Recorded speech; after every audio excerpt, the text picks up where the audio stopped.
Math 1314, Tyler Junior College, Section 3.4, Zeros of Polynomial Functions. Finding zeros of f of x, example 2. Here's the example I alluded to 2 videos ago, interrupted by the video on Descartes' rule of signs. We're going to find the zeros of f of x equals 3x to the third power plus 7x to the second power minus 4x minus 2. By listing the possible rational zeros, using Descartes' rule of signs to see if we can say anything about positive or negative zeros, locating an actual zero using synthetic division, and then using the successful synthetic division to factor and locate all zeros. So let's start by listing the possible rational zeros.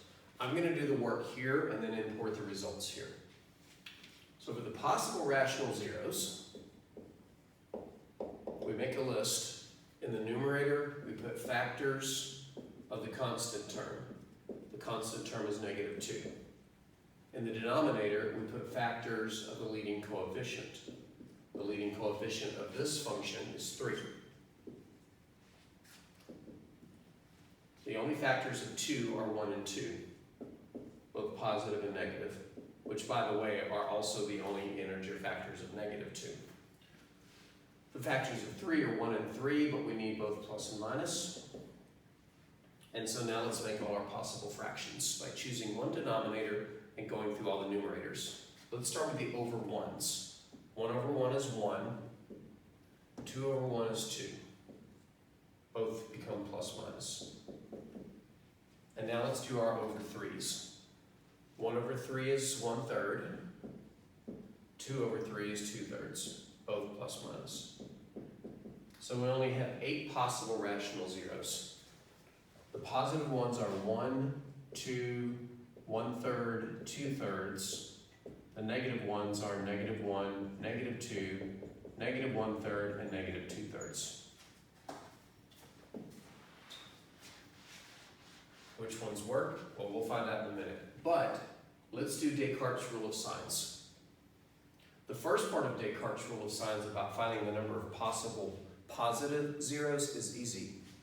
You just count the sign changes in the function as is. There's only one sign change, and that's from this positive to that negative. Because there's only one sign change in the original function, that means there must be one positive zero. That's good information. One positive number will work. Hopefully it will be a number in our list.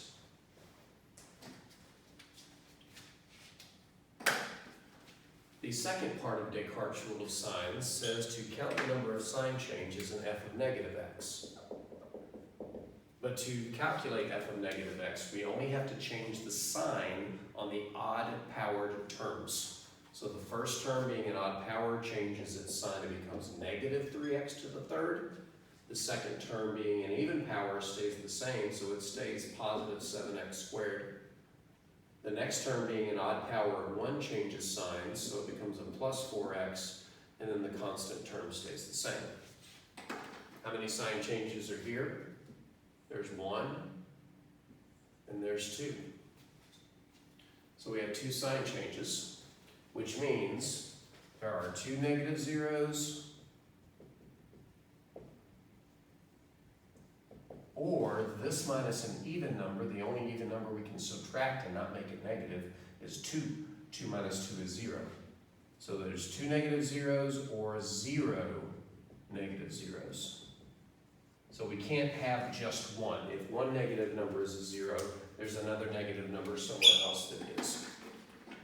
Alright, so hopefully Descartes' rule of signs will help us in choosing a number to put in the box. Because Descartes' rule of signs says one positive 0, I am tempted to try all the positive numbers first. Now, I realize 2 of them are fractions. Really don't care. It's just a fraction. So for the actual 0, let's just start trying the positive numbers. 1. All right. Top row is 3, 7, negative 4, negative 2. 1 goes in the box. Here we go. Bring down to 3, multiply by the box. 3 times 1 is 3. Add to get 10, multiply by the box. 1 times 10 is 10. Add to get 6, multiply by the box. 6 times 1 is 6. Well, this isn't going to work. Negative 2 and 6 is 4, but that's not 0. That makes me sad. I did that only to say 1 won't work. Now, before we try 2, which I can already tell is not going to work, I'm going to introduce 1 or 2 more tricks for narrowing your list down if they happen to occur. You can't always take advantage of these, but in this case I can. And it surprises me that in all the college algebra books that I teach from, that I've taught from, none of them have ever mentioned this. But it was taught to me when I first learned this back in Algebra 2 in high school. Blows my mind. Notice anything about all the numbers on the bottom row? They're all positive. Now, why is that important? What would happen if I put a bigger number here? These numbers would get bigger faster and still be positive. There's no way I could end up with a 0 here. Like if I tried 2, this 3 would become a 6. That would give me 13, which gives a bigger positive number to counteract a small negative. Bigger, no way it could happen. So one gimmick that for some reason has become extinct in algebra is called an upper bound. If the bottom row is all positive, like this one, then the box number is an upper bound for all zeros. Now what does that mean? That means that there are no zeros bigger than 1. There may be zeros less than 1, but there are no zeros greater than 1. So there are no zeros greater than 1. Now, is that observation useful? Actually, it is. Because 1 caused the bottom row to be all positive, this tells me that nothing bigger than 1 is going to work. So not only can I cross out 1 because it failed, but I can also cross out 2 because 1 was an upper bound. It's like a limit for the zeros. Sorry, no zeros past me. So sorry 2, I don't have to try you to know that you're too big. 1 produced the bottom row of all positives, so 1 is an upper bound. Nothing greater than 1 will work. Now granted, trying 2 wouldn't have been that bad, but if this list had 1, 2, 4, 8, and 16, then this result would allow me to cross out 2, 4, 8, and 16, and any other positive number greater than 1, even if there were fractions. For example, if one of the fractions was 3/2, cross it out. So upper bounds are handy when you run across them. The problem is you don't know when you're ever going to run across them. So if you happen to do a synthetic division problem while testing possible rational zeros and the bottom row is all positive, you can shut down anything bigger than that. Now, I don't know if the lower bound phenomenon is going to occur, so I'll just describe it.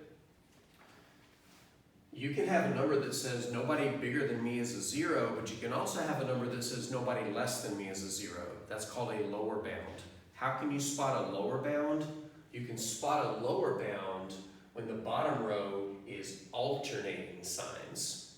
So even though it didn't happen here, let's just say the bottom row came out like that. 3, -10, 6, -4. Alternating bottom row means the box number is a lower bound. Nobody less than that can be a 0. I'm hoping that appears somewhere between now and the end of this video series, but it's just a couple of gimmicks or a couple of strategies that are never discussed, but they should be because they are quite useful. All right. Now, if you didn't get the whole discussion about the upper bound, that's okay. Just do the synthetic division. You may be doing a lot that you don't need to do, but just do the synthetic division. All right. We're still looking for one positive 0, so as much as you may not like it, let's try the 1/3. I know people don't like fractions, but honestly, at this stage, you should be able to add, subtract, multiply, and divide. Bring down the 3. multiply it by 1/3. 3 times 1/3 is easy. The 3's cancel. 3 times 1/3 is 1. 7 plus 1 is 8. 8 times 1/3 is not a whole number. 8 times 1/3 is 8/3. Now here's the nice thing about a fraction. If you're running it through synthetic division, and at any point it ceases to be a whole number, like 8/3, shut it down. There's no chance that this will be 0. Why? Once it becomes a fraction, it will stay a fraction. Adding an integer to a fraction will still give a, I should say, non-integer fraction. So just for exactness, in case some upper level mathematician is listening to my words, when I say fraction, I mean a non-integer. But between me and you, when I say fraction, I mean something that looks like a fraction. But if you put a fraction in the box, and as you're going through synthetic division, you pick up a fraction, stop. Because adding a whole number to a fraction or an integer to a fraction will keep it a fraction, and multiplying this fraction by that fraction will just make another fraction. So by the time we get here, it will be a fraction and not a whole number, and specifically not 2. So if you're running a fraction through synthetic division and it starts to misbehave, shut it down, it's not going to work. If you wanted to, you could finish it. If I want to put these together, this is going to be -4/3, and this will be -4/9, and this will be -22/9 if you really insist on it. But my goal is to get a 0 here, and anything that's going to prevent that needs to stop. Didn't mean to erase the entire synthetic division problem. Well, Descartes' rule of sign says I'm expecting a positive 0, and I haven't found one yet. It might be this one. Bring down the 3. 3 times 2/3, the 3's cancel, and we're left with the 2.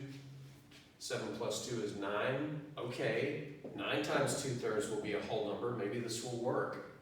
3 goes into 9 3 times. 3 times 2 is 6. Oh, that didn't last long. Because -4 plus 6 is 2. And when I multiply 2 times 2/3, there's no canceling. I get 4/3. I don't even have to add. I know that's not 0. Well, dang it, Descartes' rule of sign, you said I was going to get a positive 0, and none of them worked. Just a reminder, Descartes' rule of signs doesn't say how many rational zeros, just zeros. So when it says one positive 0, it didn't say it had to be a rational number, which means it will be irrational. We'll find it, don't worry. There I go, erasing the whole synthetic division problem again. Well, this is no good. We've run out of positive numbers, and now I have to try the negatives. But this is good for you, because when you're testing possible rational zeros, you may have to have a lot of failures until you find that one success. At this point, all I know is that there are 2 negative zeros or none. It better be one of these, because if none of these work, I can't move the problem forward. That doesn't mean it doesn't have zeros. That just means we have to use numerical methods to approximate zeros well beyond the scope of this course. So one of these better work. Let's try -1. 3 times -1 is -1. Add to get 6 times -1 is -6. I can tell this is going to fail now. Add to get -10 times -1 is 10. That's not 0, it's 8. That makes me not only upset, but a little bit angry that I've gone through 5 possible rational zeros with no luck. The good news is I've only got 3 left to try. For the sake of time in this video, I'll tell you which one it is. It's not -2. It's -1/3. How do I know it's -1/3? Because I built this example. I already know what the zeros are. Well, let's just run through it just to make sure. Bring down the 3. 3 times -1/3, the 3's cancel, we get -1. 7 and -1 is 6. If I divide 6 by 3, I get 2, but negative times positive is negative. So 6 times -1/3 is -2. -4 and -2 is -6. -6 times -1/3, first off is positive, and secondly is 2. Hooray, I got a 0, and I think it merits a little smiley face. So sometimes tracking down that first 0 can be quite annoying. because you have to go through a lot of failures, and when you have a success, it might involve a fraction. Now to find all zeros. Remember, when you find a zero, which is indicated by the zero remainder, you have two factors. One comes from the box number. If this box number was negative 1/3, that means the factor was x plus 1/3. When you go in and out of the factor, change the sign. I know this is a fraction, but it is the correct thing to write. What is the other factor from the bottom row? Starts with a 3, but 3x to what power? The degree gets lowered by 1, so instead of to the third power, it's to the second, and then just work your way down. That's the x squared, this is the x, so plus 6x, and this is the constant. Now I'll admit that factoring with fractions is usually not the norm, but let me show you why it all plays out. Notice anything about the coefficients over here? They have a common factor of 3. What I'm about to do is not necessary, but it's going to show you that everything is okay. I can factor a 3 out of the second factor. So all the coefficients would get reduced by 3 and leave me x squared plus 2x minus 2. Now, guess what I'm going to do with that factor that I just took out of the second factor? I'm going to distribute it to the first one. I don't have to, but it sure would look prettier, because although the x would become a 3x, what would happen to the 1/3? 1/3 times 3 is 1. And this looks like a more standard factorization, because all of the coefficients are integers. So if you have a fraction that's a good box number, you should expect this phenomenon to happen, that the quotient will have a common factor capable of canceling the fraction in the first factor. Oh wait, we're solving this equal to 0. This gives us a solution of negative 1/3. We already knew that, but we still have to solve x squared plus 2x minus 2 is equal to 0. And unlike 2 videos ago, I am sure that this guy won't factor. You can try it. So we're going to resort to the quadratic formula. You could resort to completing the square, but let's just stick with the quadratic formula for now.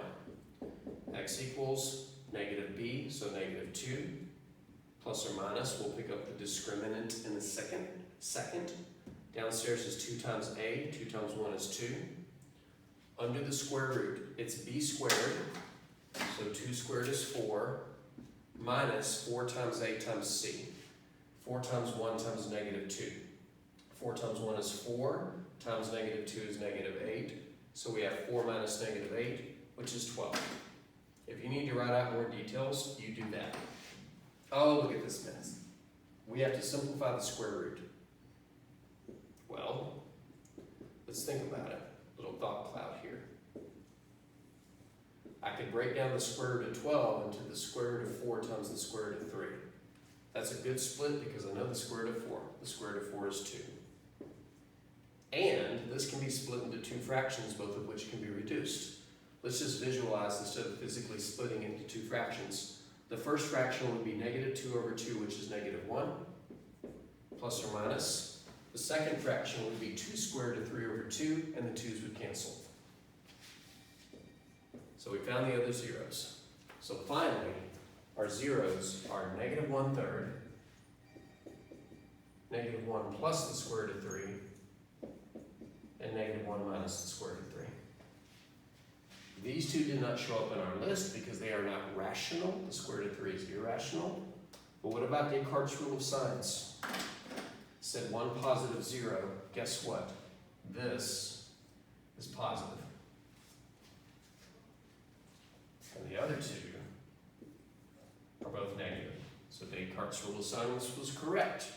We picked up 1 positive and 2 negatives. One thing you might be asking is, how could it be 0 negatives? Because we had 3 answers total.